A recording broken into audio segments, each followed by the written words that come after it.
Merhaba arkadaşlar, kanalıma hoş geldiniz. Bugün çok pratik helva sufle tarifiyle karşınızdayım. Hemen yapımına başlayalım. Ben 400 gram tahinli helva kullanacağım. Ben kürek helva kullanmayı tercih ettim. Siz normal tahinli helva da kullanabilirsiniz. Rondomu alıyorum. Daha önce hazırlamış olduğum ve dolaba kaldırmış olduğum portakal kabuğu tozundan silme 1 tatlı kaşığı ilave ediyorum. 1 tatlı kaşığı Türk kahvesi ilave ediyorum. İsteğe bağlı olarak da sütlü çikolata rendesi kullanabilirsiniz. Ben hazırda bulunduğu için 3 tatlı kaşığı kullanmayı tercih ettim. Arzu ederseniz kullanmayabilirsiniz. Bir su bardağından yaklaşık 2 parmak eksik 4'te 3 su bardağı diyebiliriz. Sütümüzü ilave ediyoruz. Rondoyu çalıştırıyoruz.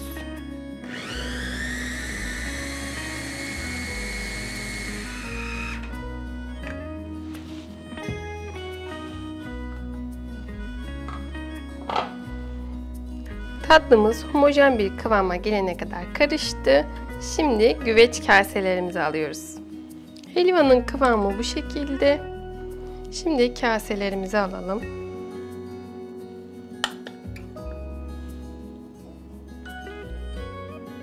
Kaseleri ağzına kadar doldurmuyorum çünkü yoğun bir tadı oluyor. 3 kaseye bölüştürüyorum. Üzerini tatlı kaşığıyla düzleştiriyoruz. Kaseleri tepsimize yerleştirdik. Şimdi içine su dolduruyoruz. Tabanını kaplayacak kadar koymamız yeterli. Önceden ısıtılmış 200 santigrat derecelik fırında yaklaşık 20 dakika kadar pişiriyoruz. Fırından çıktı, sıcak sıcak tüketebilirsiniz. Evet arkadaşlar, bugün çok pratik helva sufle tarifiyle karşınızdaydık.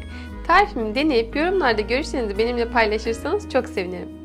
Videomu beğendiyseniz beğen butonuna basmayı, yeni videolarımdan haberdar olmak için kanalıma abone olup zilini açmayı unutmayın.